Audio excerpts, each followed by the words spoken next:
Hey there, everyone. It's Kelly from Kelly's Astrology here. Today, I'm going to be answering a couple of questions about fertility in astrology, specifically about timing and how things like transits or progressions might impact fertility.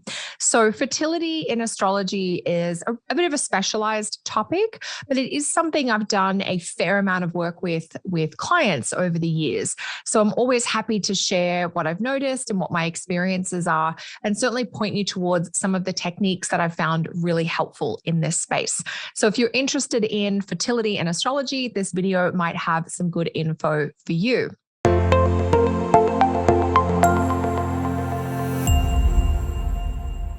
Just before I get into answering the questions that I've got here, I want to make sure you know about my fertility and astrology training webinar. So I have delivered a 90-minute training where I take you through all the methodology that I use when I'm working with clients about fertility in astrology. So if you haven't caught that webinar, if you want to catch up on that, the webinar is called Evaluating Fertility in the Birth Chart. It's about how to assess the inherent potential for fertility and conception in the birth chart. And it also takes you through how to factor in things like transits and progressions and other timing factors in terms of how they might affect fertility and conception. There are some transits and progressions that can enhance or indicate or support fertility and conception, and there are some that might hinder or delay it. So it's good to know about the timing pieces as well. So that webinar, Evaluating Fertility in the Birth Chart, is available on my website, kellysastrology.com. So let's dive into today's questions. So first up, the question that came through is, I'm thinking about having children, but the South Node will soon be in my fifth house. So this is a question specifically about the South Node transiting through the sign of Scorpio and how that's going to affect this individual's chart and what impact it might have on their journey to have children. So they're asking about, do I have any thoughts about them trying to have children and the South Node going into the fifth house? So they mentioned that they're a Cancer ascendant. So in the whole sign chart, Scorpio is placed on the fifth house there, and we'll have transiting South Node there for about 18 months, from early 2022 until about the middle of 2023. So the South Node in the fifth. So my first response to kind of meet the question as it stands, having the transit South Node in the fifth, that could go either way in terms of helping or hindering fertility and conception. The ways that I see that it might help fertility and conception is that it can indicate a lot more effort and energy going towards the topics of fertility, conception, and children in our chart. And for any of you who have gone through a pregnancy, either as the pregnant person or the partner of the pregnant person, and then had the joy of welcoming a new child or a newborn into your home, you will know that it can be a magical, miraculous, moving experience, but it can also be really draining, really tiring, and really intense. It may not be everybody's experience, but there's certainly a quality of the body being physically depleted or drained, whether you've carried the child or whether you're helping care for a newborn, who do require, almost round the clock care in those early days and weeks. And so on the one hand, a part of me wondered whether the transit of the South Node through the fifth might be descriptive in terms of indicating a period of time where that giving more out to the topics of the fifth house would be relevant. So I thought that could play out.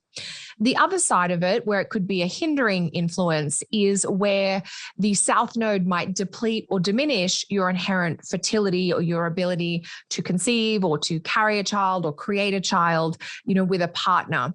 And so that's where the South Node in the fifth might be a hindering influence in regards to your journey to have children. So I could see it going either way. And I wanted to answer the question, meet the question as it stands. But then, to flesh out my response is that there would be a number of other factors in the birth chart, both natal factors in the chart and timing factors that I would want to consider in addition to the transit of the South Node through the fifth house. So I totally acknowledge the transiting South Node through the fifth and that being important and having an impact on your journey to have children. But I would also say it's not the only thing, and we would need more information to make a full assessment as to whether this is, generally speaking, a helpful time or a supported time from your astrological cycles to have children, or whether this is a time where you might encounter some hurdles or delays. So some of the other factors that I would want to know about. So when I'm assessing fertility in the birth chart, I'm looking at a combination of factors to get a baseline level of this chart's potential for fertility, conception, or having children. And the places in the birth chart and the natal chart I'd be looking at would be the first house and the ruler of the first house. So the underlying vitality in the body as indicated by the chart. I'm also interested in the sign on the fifth house cusp and the ruler of the fifth house, its condition in the chart. And I'm also very interested in the moon in terms of its sign, phase, and other factors affecting the moon's condition in the chart. So we're on the right track in terms of looking in the fifth house. But we do need to look at a few other things. Your body, whether you're carrying the child or you're contributing genetic material to make the child, come into being. We want to know, how capable is your body of doing that, and so on. Now, in terms of questions around matters like adoption or fostering children, they are treated slightly differently. So I'll acknowledge that that is a similar but slightly different process, and we would approach that a little differently. I'll save questions on adoption and fostering of kids for a future video. So I am looking a little bit more at the process of physical conception, if you like, or having children via, the body, whether it's your body or your partner's body. That's more what I'm speaking to in this video, just to be a little clear there. So when we're thinking about having children, we want to get an understanding of the inherent level of fertility within a birth chart. And then we also want to have a look at a mix of transits or progressions that might be affecting that. And they could be transits of things through the fifth house, but there will also be transits of things through the first house or to the first house ruler. In addition to transits of things like a node or a planet through the fifth house, we'd also want to consider transits to the ruling planet of the fifth house in the chart. And we'd also need to consider what kind of transits and timing cycles the moon is dealing with. So, to fully answer this question about the South Node in the fifth and how that might affect your journey to have a child, the short answer is that we'd need a little more information because the South Node could go either way. And some of those other transits that you might be having would help guide us there. Now, if you're a Cancer rising chart, we know that Jupiter is going to be in the ninth house for a period of time in 2022, and that will be making an overcoming trine aspect down to the first house, to the Cancer first house. And that's very helpful. So that would be supportive in terms of the journey to have children. And we know that transiting Saturn is going to be in the eighth house. So that may not be playing such a role, but it will depend on things like where the ruler, where the moon is the ruler of the first, and where Mars is the ruler of the fifth in your chart. So while the South Node could go either way, Jupiter and Pisces would certainly be helpful via that trine aspect it's making to the ascendant and to the first house, but there might be other factors at play to consider as well. So thank you so much for writing in with your question. I think that was from Ash. So we appreciate that. Hopefully that's helpful for those of you who might also be exploring some of these topics. And the other question on the topics of timing and fertility that I wanted to include in this video is from Misty Lulu. I hope I've pronounced that okay. And they ask, in what phase of the progressed lunar cycle do people tend to have kids? And I do link the progressed moon phases, so the progressed lunar cycle, to this kind of ebb and flow or rise and fall in our underlying physical vitality, which can certainly have an impact on our health as well as our fertility levels. So, but the answer to this question is a little in two parts too, because so much of what goes on timing wise and how we respond to it depends on what's in our birth chart to start with. So there's a couple of things that I'd be thinking about in regards to progressed moon phases and the topics of children, having children. So first up, we'd want to understand the natal moon phase to begin. How much light does your natal moon have? Because that will speak partly to vitality, which includes things like fertility. And so the more light the moon has, generally speaking, that's more helpful for vitality and more helpful for conception. So the brighter phases of the progressed moon, which include things like the first quarter, the gibbous, the full moon, and the disseminating phases, even the early part of the progressed third or fourth or final quarter of the moon can be helpful because they will enhance vitality.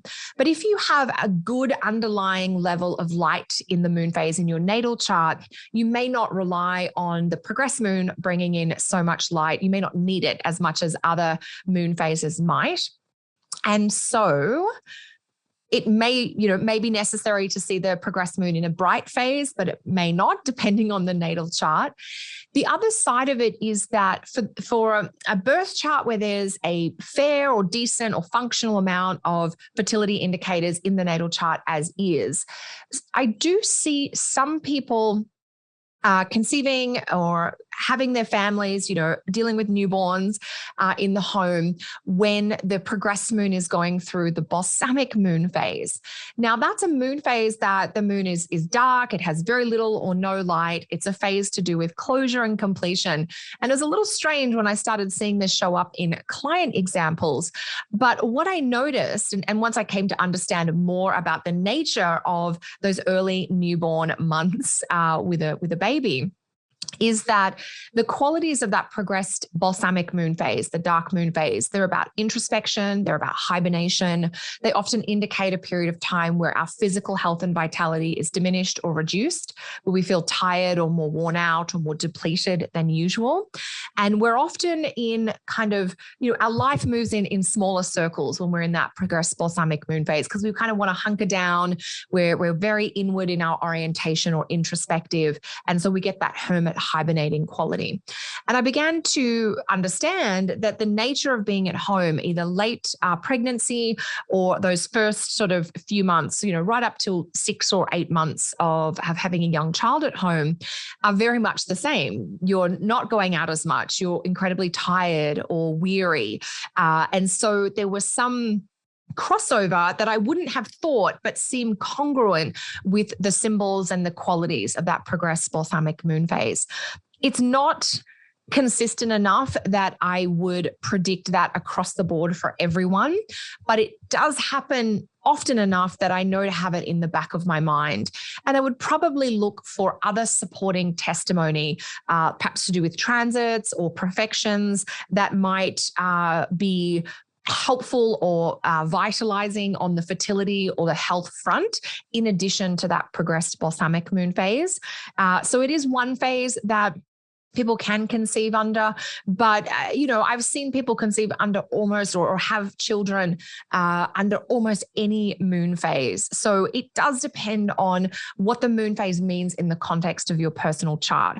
So the reason I picked these two questions to talk about fertility today is I wanted to share a few of the basic approaches that I look for, and to let you know about the webinar where you can go and get more information if you want a more detailed treatment, but also to kind of reinforce that perspective that there are not that there are different techniques that work in different charts, but everything is contextual.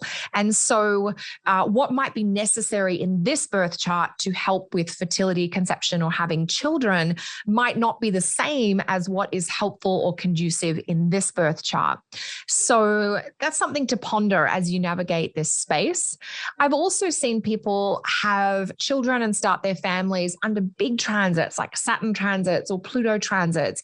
And so they're not preventative negative either, but they can sometimes be descriptive of the intensity or the perhaps weighty or heavy quality that goes with some experiences of having a family or having children.